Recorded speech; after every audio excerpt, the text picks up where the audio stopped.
हर्षित landmark, सपनों का घर जैसा आप चाहते हैं हम बनाते हैं। 1, 2 एवं 3 BHK ready position flats. Call 9827321321।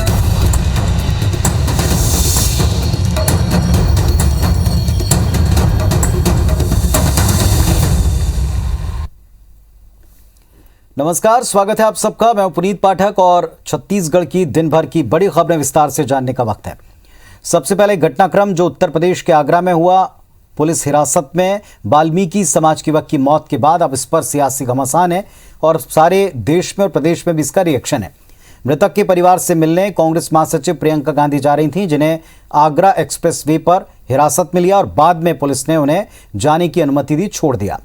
इस दौरान एक्सप्रेस वे के एंट्री पॉइंट पर पुलिस और कांग्रेस कार्यकर्ताओं के बीच झड़प हो गई। आगरा जाने से रोके जाने पर कांग्रेस महासचिव प्रियंका गांधी ने कहा कि अरुण वाल्मीकि की मृत्यु पुलिस हिरासत में हुई है, उनका परिवार न्याय मांग रहा है, मैं परिवार से मिलना चाहती हूं। यूपी सरकार को इसमें किस बात का डर है? मुझे रोका क्यों जा रहा है? वाल्मीकि समाज से जुड़े अरुण कुमार को पुलिस ने चोरी के आरोप में गिरफ्तार किया था, जिसकी पुलिस हिरासत में पिटाई के बाद मौत हो गई। इसका आरोप है। केंद्रीय मंत्री और रिपब्लिक पार्टी ऑफ इंडिया के अध्यक्ष रामदास अठावले ने कहा कि प्रियंका गांधी कितनी भी भूमिका बना लें, यूपी में कांग्रेस की स्थिति न के बराबर है। उन्होंने कहा कि प्रियंका अगर महिलाओं को 100% टिकट देंगी तो भी उनको वोट नहीं मिलेंगे। अठावले ने राहुल गांधी पर हमला बोलते हुए कहा कि राहुल के अध्यक्ष बनने पर कांग्रेस का सत्यानाश हो जाएगा।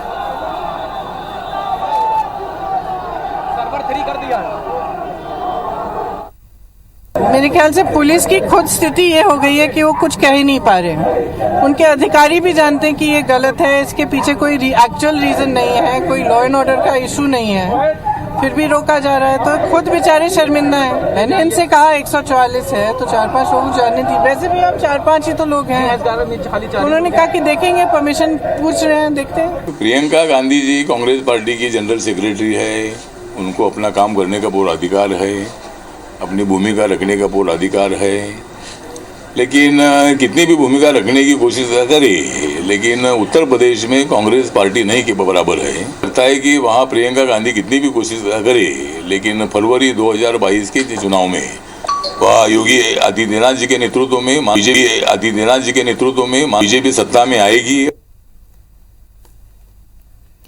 प्रदेश में क्या वाकई जबरन धर्मांतरण हो रहा है? क्या इसे लेकर कड़े कदम की जरूरत है? ये सवाल बार बार इसीलिए उठ रहा है क्योंकि बीजेपी इस मुद्दे पर लगातार मुखर होकर राज्य सरकार को चौतरफा घेर रही। प्रदेश स्तर से लेकर केंद्रीय स्तर तक के नेता इस बात के आरोप लगा रहे हैं कि आदिवासी इलाकों में सरकार के संरक्षण में धर्मांतरण जारी। ताजा बयान केंद्रीय मंत्री फग्गन सिंह कुलस्ते का आया, जिन्होंने कहा कि छत्तीसगढ़ में योजनाबद्ध तरीके से लोगों को प्रलोभन देकर धर्म परिवर्तित किया जा रहा है और इस पर मुख्यमंत्री भूपेश बघेल ने तीखा पलटवार किया। कहा कि बीजेपी को सांप्रदायिकता फैलाने में मास्टरी है, जहां उनकी सरकार नहीं वहां इस तरह के प्रोपेगेंडा कर लोगों को भड़काते हैं।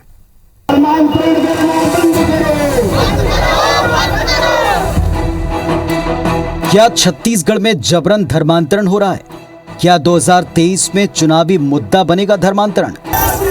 जी हां, छत्तीसगढ़ में सत्ता की लड़ाई अब तक धान, किसान, शराबबंदी और आदिवासियों के हक जैसे मुद्दों पर लड़ी जाती रही, लेकिन हाल के कुछ दिनों में बीजेपी ने धर्मांतरण के मुद्दे को जिस तरह जोर शोर से उछाला, ये कहना गलत ना होगा कि मिशन 2023 में बड़ा चुनावी मुद्दा बनेगा धर्मांतरण। पहले ईसाई मिशनरियों द्वारा कथित तौर पर धर्मांतरण कराए जाने के मामले को उठाना हो, फिर कवर्धा विवाद को लेकर राज्य सरकार को आक्रामक तरीके से घेरने की कोशिश, इन सब से साफ लग रहा है कि बीजेपी इसे चुनावी मुद्दा बनाकर आगे बढ़ने की कोशिश कर रही है।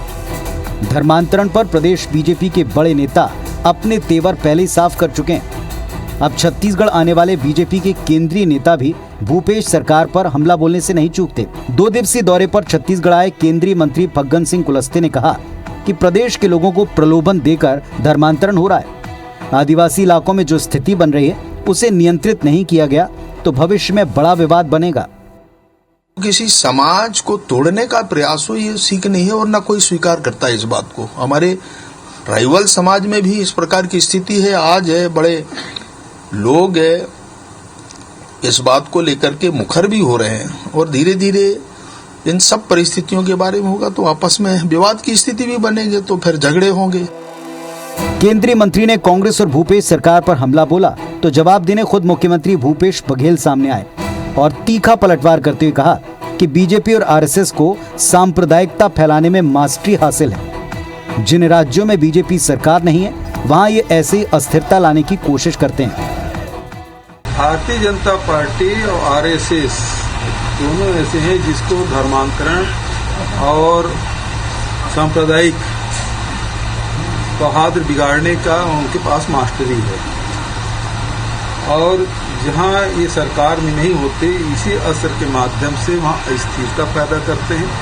कांग्रेस अपनी वोट की राजनीति के लिए जो बहुसंख्यक समाज का अपमान कर रही है, यहाँ पर धर्मांतरण हो रहा है, जो हमारे देश का सम्मान का प्रतीक है भगवा झंडा, उसको पैरों से कुचला जाता है और उसके बाद कार्रवाई करने की बजाय जब कार्रवाई की मांग करते हैं तो ऊपर से आरोप लगाते हैं। आरएसएस के कारण ही आज भूपेश बघेल जी जो हैं वो हिंदू हैं।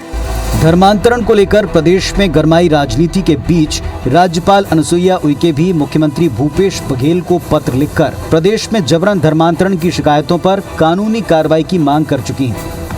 बहरहाल धर्मांतरण पर जारी आरोप प्रत्यारोप के बीच एक सच्चाई ये भी है कि 3 साल की भूपेश सरकार ने बीजेपी को ऐसा कोई मुद्दा नहीं दिया जिसे लेकर वो सरकार के खिलाफ बड़ा आंदोलन खड़ा कर सकें।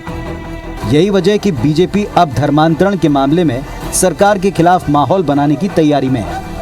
लेकिन क्या 2023 के विधानसभा चुनाव में प्रदेश में धर्मांतरण पर वाकई किसी दल को जनता का साथ मिलेगा? ये सबसे अहम सवाल है।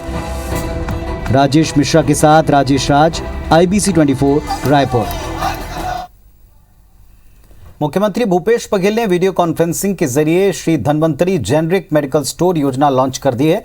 इस योजना के तहत मुख्यमंत्री ने राज्य में कुल 84 दुकानों का शुभारंभ किया। इन मेडिकल स्टोर्स पर जेनरिक दवाइयां 50 से 71% कम दाम पर उपलब्ध होंगी। इस मौके पर मुख्यमंत्री ने कहा कि महंगी होती स्वास्थ्य सेवाओं को गरीब से गरीब व्यक्ति की पहुंच में लाने के लिए इस योजना को शुरू किया गया है। उपभोक्ताओं को दवाओं के MRP पर न्यूनतम 50.09% और अधिकतम 71% छूट का लाभ मिलेगा। मुख्यमंत्री ने इस अवसर पर दवाओं के होम किट और ट्रैवल किट पर लोकार्पण किया, जिसकी कीमत 691 रुपये, जो इन मेडिकल स्टोर पर 290 रुपये के मूल्य पर, और ट्रैवल किट जिसकी कीमत 311 रुपये वो 130 रुपये में उपलब्ध होगी। आने वाले समय में प्रदेश के 169 शहरों में 188 मेडिकल स्टोर प्रारंभ करने की योजना है। इन मेडिकल स्टोर्स पर 251 प्रकार की जेनरिक दवाएं और 27 सर्जिकल उत्पादों की बिक्री अनिवार्य होगी। इस योजना के अंतर्गत दुर्ग जिले में 15, जांजगीर चांपा में 15, धमतरी, कोरबा, रायगढ़ जिले में 6, राजनांदगांव में 5, बिलासपुर, कोंडागांव, सुकमा, बीजापुर में 3, रायपुर, गौरेला, पेंड्रा मरवाई, सूरजपुर और जशपुर जिले में 2, महासमुंद, बलौदाबाजार, भाटापारा, गरियाबंद, बेमेतरा, कबीरधाम, सरगुजा, बलरामपुर, रामानुजगंज, बस्तर, नारायणपुर, कांकेर और दंतेवाड़ा जिले में 1 मेडिकल स्टोर का आज शुभारंभ हुआ है।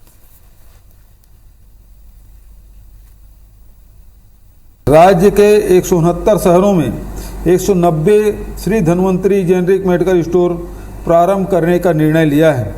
इसमें से 84 मेडिकल स्टोर की शुरुआत आज से की जा रही है। Shri Dhanvantari generic medical store में कम से कम 50% और अधिकतम 71% तक छूट पर दवाइयों की बिक्री की जाएगी। इन मेडिकल स्टोरों में 251 प्रकार की जेनरिक दवाइयाँ उपलब्ध रहेंगे।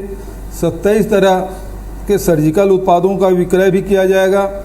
इनके साथ साथ वन विभाग के संजीवनी उत्पाद, सौंदर्य के साधन और शिशु आहार जैसी चीज़ों का भी विक्रय किया जाएगा। मुख्यमंत्री भूपेश बघेल कल सुबह 10 बजे से कलेक्टर्स कॉन्फ्रेंस करेंगे और रायपुर के न्यू सर्किट हाउस ऑडिटोरियम में होने वाली इस कलेक्टर्स कॉन्फ्रेंस में मुख्यमंत्री भूपेश बघेल राज्य में कानून व्यवस्था, प्रशासन, राजस्व प्रशासन से संबंधित शिकायतों का निराकरण करेंगे। अफसरों से बात कर गिरदावरी, राजीव गांधी किसान न्याय योजना, धान खरीदी की तैयारी पर बात होगी। कॉन्फ्रेंस में राज्य शासन के विभागों के वरिष्ठ अफसरों समेत सभी कमिश्नर और कलेक्टर मौजूद रहेंगे। कलेक्टर कॉन्फ्रेंस में राजीव गांधी ग्रामीण कृषि भूमिहीन मजदूर न्याय योजना के क्रियान्वयन, गोधन न्याय योजना, गौठानों में रूरल इंडस्ट्रियल हब की स्थापना, चारागाह विकास, वर्मी कंपोस्ट का उत्पादन, नरवा, गरवा, घुरवा बाड़ी योजना के क्रियान्वयन की प्रगति की स्थिति की समीक्षा की जाएगी।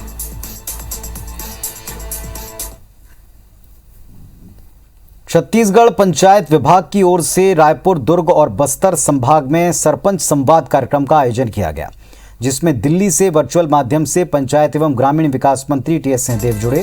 बैठक के दौरान मंत्री सिंहदेव ने सरपंच से चर्चा करते हुए विभाग की विभिन्न योजनाओं के बेहतर क्रियान्वयन करने की बात कही। सरपंचों के मानदेय बढ़ाने पर भी चर्चा हुई। बैठक में स्वच्छ भारत मिशन के क्रियान्वयन को लेकर चर्चा हुई। कार्यक्रम में कई सरपंचों ने मंत्री सिंहदेव को सुझाव दिए।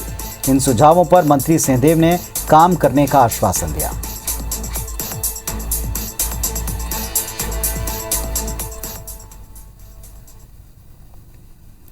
प्रदेश के पूर्व कृषि मंत्री चंद्रशेखर साहू ने कहा कि कांग्रेस की सरकार बने 3 साल का समय होने को है। सरकार आज तक धान खरीदी को लेकर नीति नहीं बना पाई। 1 नवंबर से धान खरीदी की मांग करते हुए उन्होंने कहा कि मंत्रिमंडलीय उपसमिति ने आज तक ये स्पष्ट नहीं किया कि कब से धान की खरीदी होगी, बारदाने की क्या व्यवस्था होगी, उठाव का क्या सिस्टम होगा, सूखत मापने का क्या पैमाना होगा। वहीं बीजेपी ने किसानों का बचा हुआ 2 साल का बोनस, सोसाइटी की प्रोत्साहन राशि देने की मांग भी की। अपनी मांगों को लेकर दोनों प्रकोष्ठों ने प्रदेश भर में राज्यपाल के नाम कलेक्टर को ज्ञापन सौंपा है।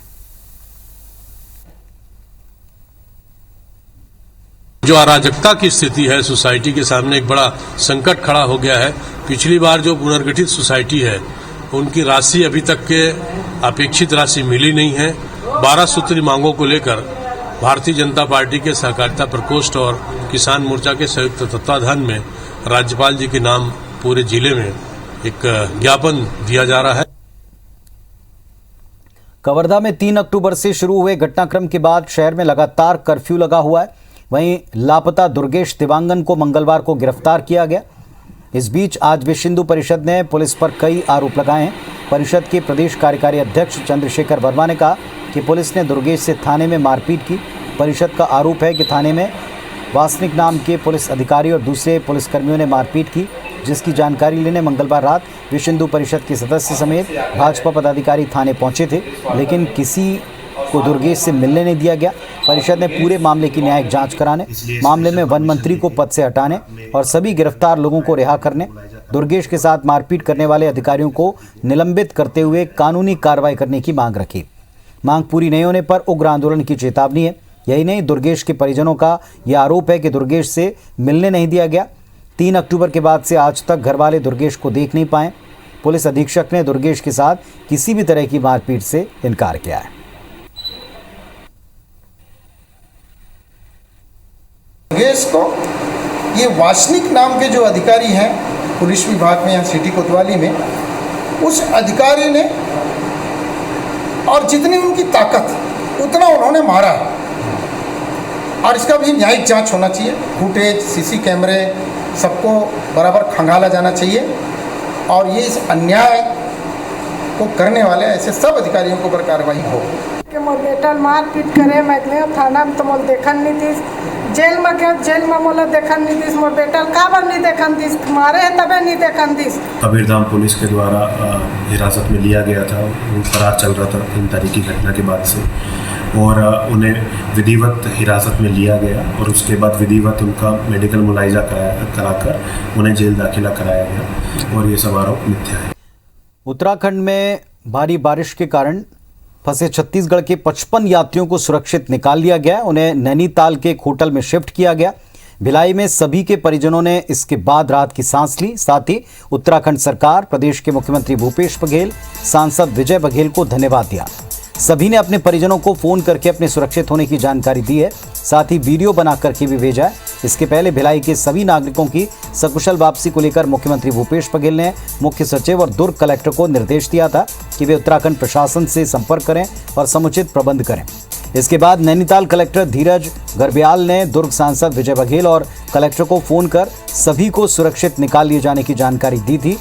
भिलाई से उत्तराखंड घूमने गए तकरीबन 55 टूरिस्ट तेज बारिश और भूस्खलन के बीच वहां फंस गए थे, जिनमें 44 महिलाएं, 6 बच्चे और 5 पुरुष शामिल हैं। भिलाई से 14 अक्टूबर को 55 लोग एरोबिक्स टीचर रूही मिश्रा के साथ उत्तराखंड टूर पर गए थे। नैनीताल अल्मोड़ा के बीच कैंची धाम के नजदीक भारी बारिश और भूस्खलन के चलते उनकी बस रास्ते में फंस गई थी।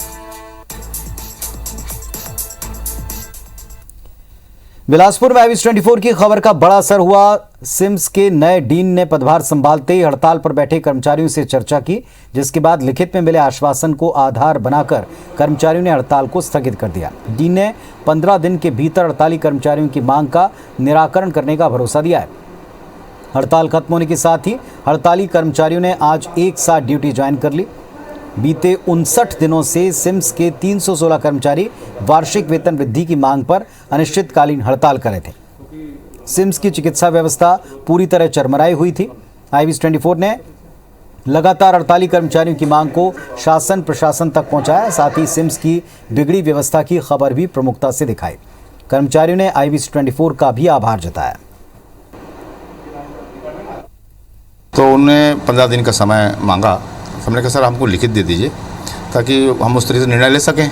उन्होंने बाकायदा हमको लिखित में ये दिया है कि 15 दिवस के अंदर क्या निराकृत कर दिया जाएगा प्रकरण। आप लोग कृपया अपना आंदोलन समाप्त करें, जिसके आधार पे हम अब आंदोलन को हम आज स्थगित कर रहे हैं। पहली प्राथमिकता तो ये है, मेरी शासन के निर्देश है कि इनके हड़ताल को समाप्त किया जाए और इनकी जो मांगे हैं उनको बिल्कुल संवैधानिक तरीके से संवेदनापूर्वक हम इनकी मांगों को पूरा करेंगे। सरकार और प्रशासन की पहली प्राथमिकता हमेशा से बेहतर शिक्षा और स्वास्थ्य होते हैं, जिसके लिए कई योजनाएं बनाई और चलाई जाती हैं। बावजूद इसके धरातल पर ऐसी कई तस्वीरें देखने को अक्सर मिलती हैं जो इन दावों की पोल खोलती हैं। महासमुंद के बागबाहरा ब्लॉक में शिक्षा का हाल बदहाल है। इसके विरोध में स्कूल के बच्चों और उनके अभिभावकों का गुस्सा आज फूटा। स्कूल में शिक्षक न होने से गुस्साए परिजनों ने गेट पर ताला जड़ दिया। 2018 में ये स्कूल खोला गया था, तब से यहाँ शिक्षकों के 18 पद स्वीकृत हैं, लेकिन आज 3 साल बाद भी पद खाली पड़े। हायर सेकेंडरी स्कूल में 340 छात्र छात्राएं पढ़ते हैं, जिसके लिए सिर्फ 5 टीचर उपलब्ध हैं। ऐसे में बच्चों का भविष्य अंधकार में है और इसीलिए विरोध करते हुए पालकों ने आज ये कदम उठाया।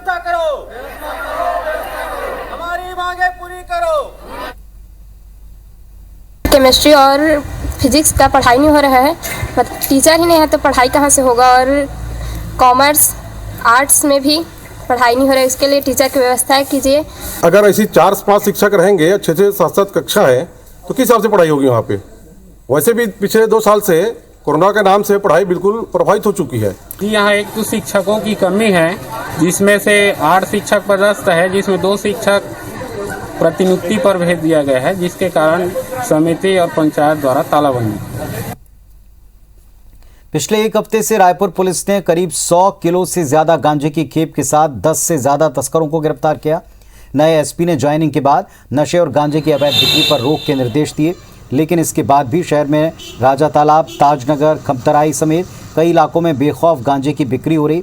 एक दिन पहले 2 गांजा तस्करों को पुलिस ने 14 किलो गांजे के साथ पकड़ा। मनोज कुमार अग्रहरी, ऋतिक अग्रहरी नाम के दोनों आरोपी गांजा लेकर यूपी जा रहे थे।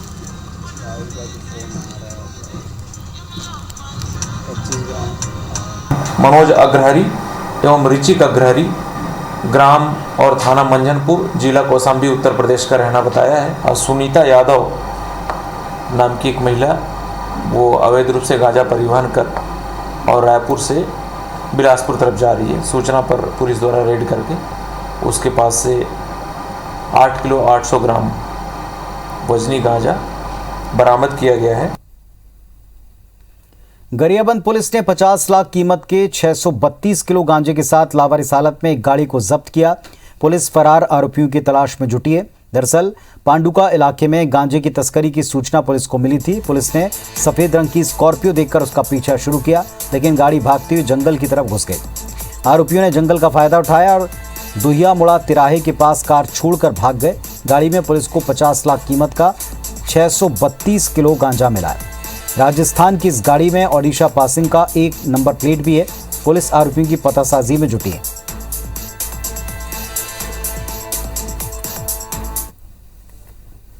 क्योंकि जो भी बॉर्डर क्षेत्र है जो उड़ीसा से लगे हुए हैं, वहाँ से निरंतर गांजा का परिवहन हो रहा है। इसके रोकथाम के लिए ही हम गरियाबंद पुलिस द्वारा भी प्रयास किया जा रहा है और आज दूसरा दिन है जिसमें हमने सफलता पाई है। बलरामपुर जिले के त्रिशूली में अवैध रेत पर कार्रवाई करने गए तहसीलदार पर हमले के बाद जिला प्रशासन टीम एक के बाद एक बड़ी कार्रवाई कर रही है। मुख्य आरोपी अजीत सिंह के एक और रेत भंडारण और परिवहन के लाइसेंस को कलेक्टर ने निरस्त कर दिया। लगातार प्रशासन की कार्रवाई जारी है। अवैध रेत के मामले में कलेक्टर का कहना है कि निश्चित तौर पर यह काफी गंभीर मसला है। इस पर जिला प्रशासन की टीम ने जेसीबी ट्रक और कार को जब्त किया है। वहीं मुख्य आरोपी अजीत सिंह के रेत भंडारण और परिवहन के लाइसेंस को निरस्त किया है। ये देखा जा रहा है कि तस्करों के हौसले बुलंद हैं, लेकिन जिला प्रशासन उनके खिलाफ कड़ी कार्रवाई करने के लिए पूरी तरह तैयार है।